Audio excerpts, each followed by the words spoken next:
Selamat pagi, saya akan menjelaskan tentang teori-teori. Pertama, saya akan menjelaskan tentang teori kepribadian psikologi. Teori yang diungkapkan oleh Freinet ini menerapkan berhubung antara alam bawah sadar, realita, dan hati nurani. Teori ini menjadi insting manusia yang representasikan sebagai ide atau naluri. Nah, ego atau naluri dan suprego atau suara hati. Ketiga hal tersebut saling mempengaruhi, memberikan dorongan atau menerapkan sesuatu keinginan. Jadi teori ini menjelaskan dorongan atau berperilaku yang dibatasi keinginan. Jadi teori ini menjelaskan dorongan untuk berperilaku dibatasi keinginan oleh norma yang diinginkan bertindak baik diterima oleh masyarakat. Kaus fikri pasien dengan masalah kepribadian menjadi dasar teori ini.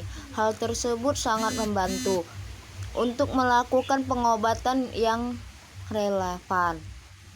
2. Teori-teori sifat, yaitu secara psikologis manusia memiliki kepribadian tertentu, yaitu tidak tergantung dengan dorongan manapun karena sudah sifat dasarnya.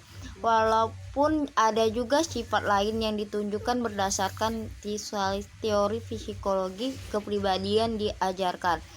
Laport dengan lugas bedakan sifat hewan dan perilaku ditolak belakang karena hal-hal seperti empati. Tata karena normal sebagai contoh saat kita berbohong saat merasa menang diperlakukan. Ketiga, teori tipologi. William Sandrock menolak teori sifat yang membedakan manusia dalam beberapa tipe. Menurut Sandrock, manusia dipengaruhi oleh 3 hal sebagai alasan untuk melakukan sesuatu, yakni fiknon atau keinginan untuk menikmati kehidupan. Selanjutnya, 4. Teori kepribadian behaviorisme. Nah, ada teori yang mengatakan perilaku manusia bisa dibentuk dengan proses pembelajaran. Kamu mungkin mengenal teori yang diperpopuler oleh Skinner yang di teknik benang merah antara perilaku dan pembahasan. Pada intinya, seorang bisa belajar mengenai perilaku tertentu dan menjadikan bagian dan pribadian. Contohnya, saat kita menahan tawa saat orang lain ditipu kemalangan.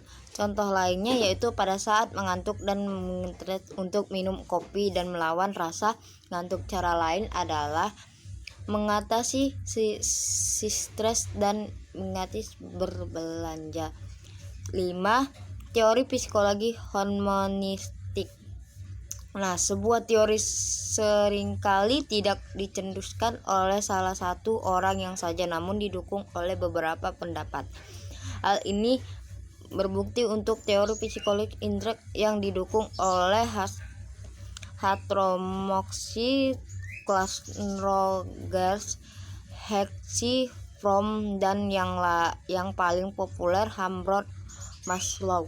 Mereka memberatkan pribadi dalam sifat dasar manusiawi.